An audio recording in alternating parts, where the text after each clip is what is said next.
For centuries, people have searched for any physical description of Jesus Christ. The Bible itself offers little detail about his appearance, leaving historians, theologians, and artists to speculate. But then, an ancient letter surfaced, a letter attributed to Publius Lentulus, a supposed Roman governor of Judea before Pontius Pilate. This letter claims to reveal the true physical features of Jesus, describing him in striking detail. But is this letter authentic? Does it actually uncover a hidden truth about Jesus, or is it simply a historical hoax? To understand the reality behind the letter of Lentulus, we need to explore its origins, its content, and the controversy surrounding it. The letter of Lentulus, a mysterious manuscript. The letter of Lentulus is said to be an official Roman report written by Publius Lentulus, supposedly sent to the Roman Senate. In it, he describes Jesus as a man of unmatched beauty with golden hair, serene eyes, and a divine aura that set him apart from all others. According to the letter, Jesus had a noble stature, wavy chestnut-colored hair, and a face that radiated both wisdom and kindness.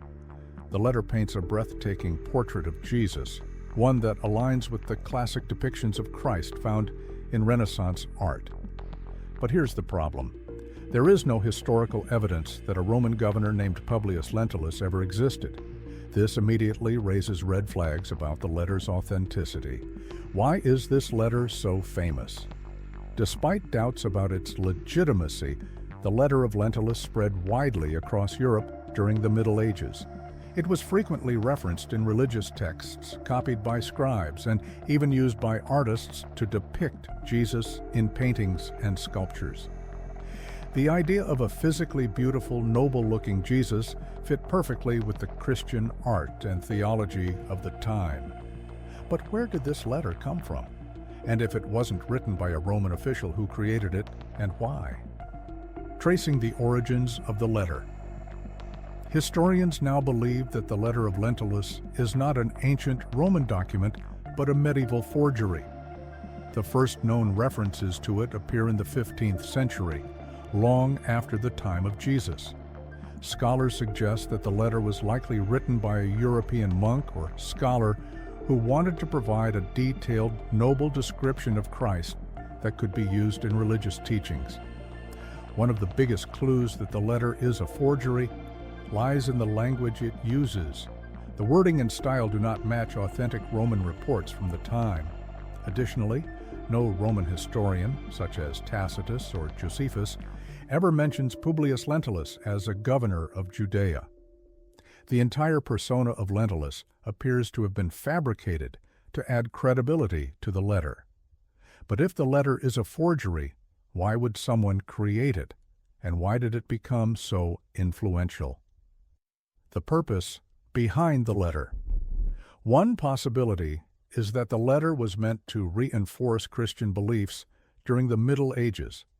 At the time, the Catholic Church held immense power, and religious artifacts, texts, and relics were commonly used to inspire faith. A detailed, official-sounding description of Jesus would have given worshippers a vivid image of their Savior, one that aligned with their artistic and theological ideals. Another reason could be the demand for relics and sacred texts during medieval times. People sought tangible connections to biblical events, and forgers often created fake documents, relics, and artifacts to meet this demand. The letter of Lentulus might have been one such creation, designed to add historical weight to the idea of a majestic, European-looking Christ. But here's where things get even more intriguing. Did the letter influence how Jesus is depicted today? If you look at most classic depictions of Jesus, especially in European and Renaissance art, you'll notice a pattern. He is often shown as a tall, fair-skinned man with long, flowing hair and a calm, noble expression. This version of Jesus doesn't necessarily match descriptions of men from first-century Judea, but it does match the image described in the letter of Lentulus. Could this medieval forgery have played a role in shaping our modern perception of Jesus? Some scholars believe so. Over time, artists and theologians drew inspiration from the letter, reinforcing its description of Christ. Even today, many traditional depictions of Jesus resemble the Lentulus description rather than historical reconstructions of what a first-century Jewish man likely looked like. But if the letter of Lentulus is a forgery, what did Jesus actually look like? A more historical perspective on Jesus' appearance. While we may never have an exact image of Jesus, historians and archaeologists have used ancient texts, cultural evidence, and forensic reconstructions to propose a more accurate depiction.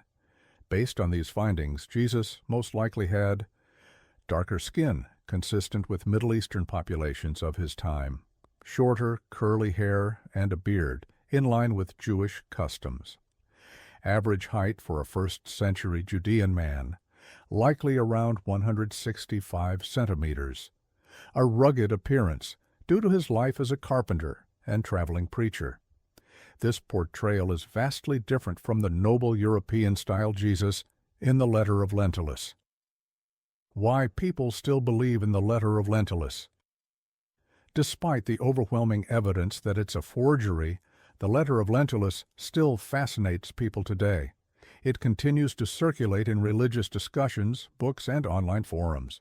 Some believe it holds hidden truths, while others see it as an example of how history can be rewritten to fit religious and artistic ideals. The story of this letter serves as a powerful reminder of how historical myths can shape our understanding of the past. While the real Jesus may never be fully known in appearance, separating fact from fiction helps us get closer to the truth. So, the next time you see a classic painting of Jesus with golden hair, blue eyes, and a peaceful gaze, remember, it may not be based on history, but rather on a letter that was never meant to exist in the first place. How the letter spread and gained influence. If the letter of Lentulus was a medieval forgery, how did it become so widely accepted? The answer lies in how information was controlled and shared during the Middle Ages.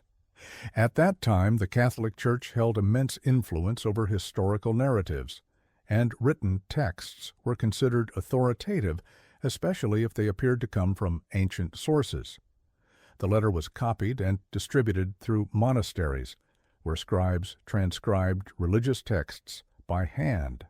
Since there was no easy way to verify historical accuracy, many people assumed that the document was real. Over time, it became part of religious literature, referenced in sermons, theological discussions, and even used to justify artistic representations of Christ. One of the most significant periods for the spread of the letter was during the Renaissance, when European artists like Leonardo da Vinci and Michelangelo sought inspiration for their religious paintings. The noble and serene image of Jesus, described in the letter, fit perfectly with their vision of divinity, leading to the iconic depictions of Christ that are still recognized today. How do we know the letter is a fake? Several key facts expose the letter as a later creation rather than an authentic historical document. No record of Publius Lentulus. There is no historical evidence that a Roman governor named Publius Lentulus ever existed in Judea. If he had, he would likely be mentioned in Roman records, yet he appears nowhere in Roman or Jewish historical accounts. Anachronistic language. The style and structure of the letter do not match the formal reports written by Roman officials during the 1st century. Scholars have noted that the Latin used in the letter contains medieval phrasing, making it unlikely that it was written in antiquity. Lack of early references. The earliest known copies of the letter only appear in the 15th century, meaning it was unknown for over 1,400 years after Jesus' lifetime. If it were a real Roman document, it would have been referenced much earlier in Christian history. The image of Jesus conflicts with historical evidence. The description in the letter aligns more with medieval European ideals than with what a Jewish man from first-century Judea would have looked like. This raises suspicions that the letter was crafted to reinforce pre-existing religious imagery rather than to provide an accurate historical account. The role of forged religious documents in history. The letter of Lentulus is just one example of many religious forgeries that emerged throughout history. In the Middle Ages, fake relics, false gospels, and fabricated letters were not uncommon. Many were created with good intentions, to inspire faith, to give people a tangible connection to biblical figures, or to strengthen religious teachings. For example, other famous religious forgeries include the donation of Constantine, a document supposedly granting political power to the Pope, later exposed as a medieval fabrication. The Gospel of Barnabas, a text that contradicts canonical Christian teachings and is believed to be a later creation. The Secret Gospel of Mark, a controversial text that some claim was forged to support specific theological arguments.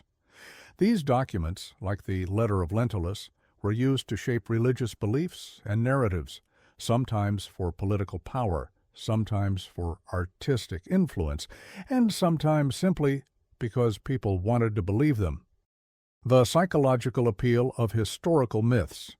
Why do people continue to believe in historically questionable texts like the letter of Lentulus?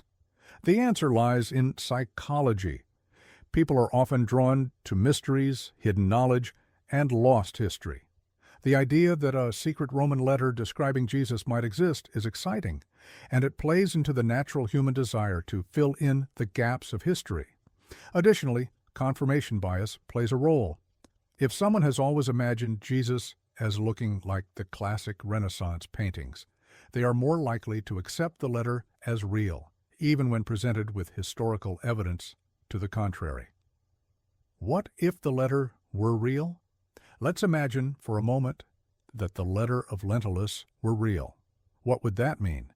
It would be the only known physical description of Jesus from his own time, making it one of the most important historical discoveries in religious history. It would provide insight into how Jesus was perceived by the Romans, potentially confirming aspects of his presence, his influence, and even his divinity. It could reshape Christian iconography, forcing historians and theologians to reevaluate centuries of artistic tradition. But since we know the letter is a medieval invention, it instead serves as a lesson in historical skepticism. It reminds us to question the sources of our information and to separate faith from fabricated history. How Jesus is depicted today. A changing image. In modern times, scholars and religious leaders have started to reconsider the traditional image of Jesus. Scientific reconstructions based on archaeology and cultural anthropology suggest that Jesus was likely a Middle Eastern man with dark skin, short curly hair, and a beard, a far cry from the European-looking Christ of Renaissance art. Films, books, and even churches are now beginning to embrace a more historically accurate depiction of Jesus. While the letter of Lentulus contributed to centuries of artistic tradition, many are now recognizing it for what it truly is, a beautiful but fictionalized account of Christ's appearance. The letter of Lentulus is a fascinating example of how myths can shape history. Even though it was written over 1,000 years after Jesus' time, it still influenced the way millions of people envisioned him. But now, with modern historical methods, we can see it for what it truly is, a medieval creation designed to fit a particular artistic and religious ideal. So what do you think? Should we continue to embrace the classic image of Jesus inspired by this letter, or should we strive for a more historically accurate representation? One thing is certain, the search for the true face of Jesus is far from over. And as history has shown us, sometimes the most accepted stories are the ones that need the most questioning.